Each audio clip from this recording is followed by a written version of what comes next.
Hey everybody, we're back reading another chapter of Number the Stars. We're reading chapter 14 right now. In our last chapter, Mama had come back from taking the Rosens and had fallen, broken her ankle, and Marie found her at the end of the trail. And they had also realized that Mr. Rosen had forgotten something very important that Peter wanted him to give to Henrik. So now Mama has said for Anne-Marie to go down that dark path to Uncle Henrik's boat, take a basket with fruit, cheese, and bread, and put the package at the very bottom, just in case the Germans stop her. And hopefully we won't see any Germans on this path. But here we go. It's called On the Dark Path. Now this is like 4:30 in the morning, so it's still dark. Only now, entering the woods on the footpath, did Anne-Marie realize how cold the dawn was. She had watched and helped earlier as the others donned sweaters, jackets, and coats, and she had peered into the night, following them with her eyes as they moved silently off, bulky in their garments, blankets in their arms. But she wore only a light sweater over her cotton dress. Though the October day later would be warmed by sunlight, now it was gray, chilly, and damp. She shivered. I guess she just didn't have time to think about getting something warm on. The path curved, and she could no longer look behind her and see the clearing with the farmhouse outlined against the pale sky and the lightning meadow beyond. Now there were only the dark woods ahead. Underfoot, the path, latticed with thick roots hidden under the fallen leaves, was visible. She felt her way with her feet, trying not to stumble. If you think about it, Anne-Marie and her mom had to be very brave. First, her mom had to be very brave to take the Rosens to down that path in the middle of the night. Nazis could be there. And then she had to be very brave sending her daughter. It's one thing to ask you to do it yourself. It's another thing, when you have children, you'll know that, to have your children do something dangerous. And so I just keep seeing how very brave Mom and Anne-Marie are. The handle of the straw basket scratched her arm, through her sweater. She shifted it and tried to run. She thought of a story she'd often told Kirsty as they cuddled in bed at night. Once upon a time there was a little girl, she told herself silently, who had a beautiful red cloak, and her mother had made it for her. She's trying to keep her mind off of what she's actually really doing. She wore it so often that everyone called her Little Red Riding Hood. Kirsty would always interrupt there. Why was it called a Red Riding Hood? Kirsty would ask. Why didn't they just call her Little Red Cloak? Well, it had a hood that covered her head. She had beautiful curls like you, Kirsty. Maybe someday Mama will make you a coat with a hood to cover your curls and keep you warm. But why? Kirsty would ask. Was it a riding hood? Was she riding a horse? Maybe she had a horse that rode sometimes, but not in the story. Now stop interrupting every minute. Anne-Marie smiled. Feeling her way through the dark, remembering how Kirsty always interrupted stories to her, asked questions. Often she just wanted to make the story last longer. Now what Anne-Marie's having right now is a flashback. She's thinking back to a time that happened earlier. The story continued.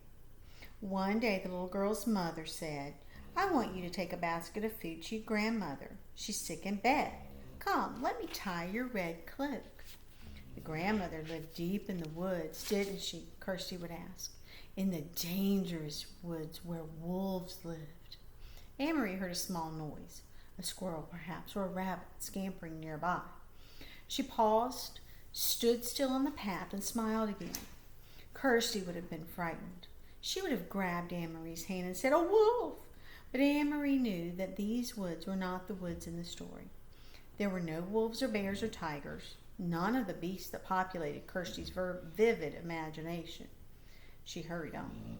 Still, they were dark. To me, it would be scarier to have Nazis in the woods than wolves, I think.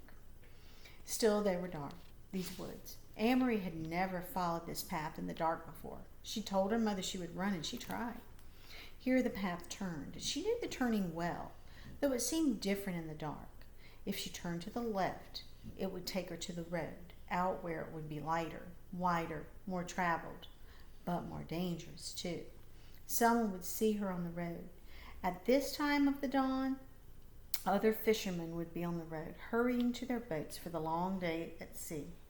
And there might be soldiers. She turned to the right and headed deeper into the woods. It was why Mama and Peter had needed to guide those who were strangers here, the Rosens and the others. One wrong turn would have taken them into danger. So Little Red Riding Hood carried a basket of food and hurried along through the woods. It was a lovely morning. The birds were singing. Little Red Riding Hood sang, too, as she walked. Sometimes she changed that part of the story, telling it to Kirsty. Sometimes it was raining or snowing in the woods. Sometimes it was evening with long, frightening shadows, so that Kirsty, listening, would snuggle closer and wrap her arms around Anne-Marie. But now, telling it to herself, she wanted sunlight and birdsong. Here the path widened and flattened. It was the place where the woods opened. On one side of the path curved beside a meadow at the edge of the sea. Here she could run, and she did. Here in daylight, there would be cows in the meadow, and on summer afternoons, Anne-Marie would always stop by the fence and hold out handfuls of grass, which the curious cows would take with their rough tongues. Here her mother had told her Mama always stopped, too, as a child walking to school. Her dog Trofast would wiggle under the fence and run about in the meadow, barking excitedly, trying to chase the cows, who always ignored him. The meadow was empty now, and colorless in half light. She could hear the churning sea beyond, and see the wash of daylight to the east over Sweden. She ran as fast as she could, searching with her eyes for the place ahead where the path would re-enter the woods in its final segment, which led to town. Here, the bushes were overgrown, and it was difficult to see the path here, but she found the entrance, beside the high blueberry bushes. How often she had stopped here in the late summer to pick a handful of sweet berries. Her hands and mouth would be blue afterward. Mama always laughed when she came home. Now it was dark again, as the trees and bushes closed around her, and she had to move more slowly, though she still tried to run. Anne-Marie thought of Mama, her swollen ankle, her face so pained. She hoped Mama had called the doctor by now. The local doctor was an old man, brusque and businesslike, though with kind eyes. He'd come to the farmhouse several times during the summers of the past, his battered, noisy car on the dirt road. He'd come home when Kirsty, a tiny baby, then had been sick and wailing with an earache. And he'd come when Lisa had spilled hot grease cooking breakfast and burned her hand. Anne-Marie turned again as the path divided once more. The left fork would take her directly to the village. It was the way they had come from the train, and the way Mama had walked to school as a girl. But Anne-Marie turned to the right, heading now toward the harbor side, where the fishing boats lay at anchor. She'd often come this way before, too, sometimes at the end of the afternoon to pick out the Ingeborg, Uncle Henrik's boat. Who do you think it was named after? Ingeborg. From the many returning, to watch him and his helpers unload the day's catch of slippery, shimmering herring, still flopping in their containers. So what can you infer herring probably are? Fish. Even now, with the boats in the harbor ahead, empty of fish, preparing to leave for the day's fishing, she could smell the oily, salty scent of herring, which always remained in the air here. It wasn't far now, and it was getting lighter. She ran almost as fast as she had run to school in the Friday foot races. Oh, I forgot that. She was a very good runner. Almost as fast as she had run down the Copenhagen sidewalk on the day that the soldier had stopped her and called with his call of Halt! Anne-Marie continued the story of her head, in her head. Suddenly, as Little Red Riding Hood walked through the woods, she heard a noise. She heard a rustling in the bushes. "A wolf!" Kirsty would always say, shivering with fearful delight. "I know it's going to be the wolf." Anne-Marie always tried to prolong this part, to build up its suspense and tantalize her sister. She didn't know what it was. She stopped on the path and listened. Something was following her in the bushes. Little Red Riding Hood was very, very, very frightened. She would stop, would stay silent for a moment, and beside her in the bed, she would feel Kirsty holding her breath. Then Anne-Marie would go on in a low, dread-filled voice. She heard a growl. Anne-Marie stopped suddenly and stood still on the path. There was a turn immediately ahead. Beyond it, she knew as soon as she rounded the turn, she would see the landscape open to the sea. The woods would be behind her, and ahead of her would be the harbor, the docks, the countless fishing boats. Very soon it would be noisy there, with engines starting, fishermen calling to one another, and gulls crying. Gulls are birds like seagulls. But she heard something else. She heard bushes rustling ahead. She heard footsteps. Who do you think it is? And she was certain it was not her imagination. She heard a low growl.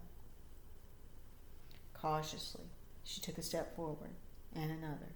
She approached the turn of the path, and the noises continued. Then they were there in front of her. 4 armed soldiers. With them, straining at taut leashes, were 2 large dogs, their eyes glittering, their lips curled. Does that mean they're happy or their tails wagging? No. What does it mean with them straining at taut leashes? T-A-U-T. Or 2 large dogs. When something is taut, that means it's very tight. It's held with very tightly. Oh, so those are soldiers. They're not just regular soldiers. They're Nazi soldiers, just like Mom predicted. So, hopefully, in chapter 15, my dogs smell meat. Does Anne-Marie have meat in that basket? She has cheese, apples, bread. So, next time we will see what those soldiers are talking about. It's getting very intense. See you next time.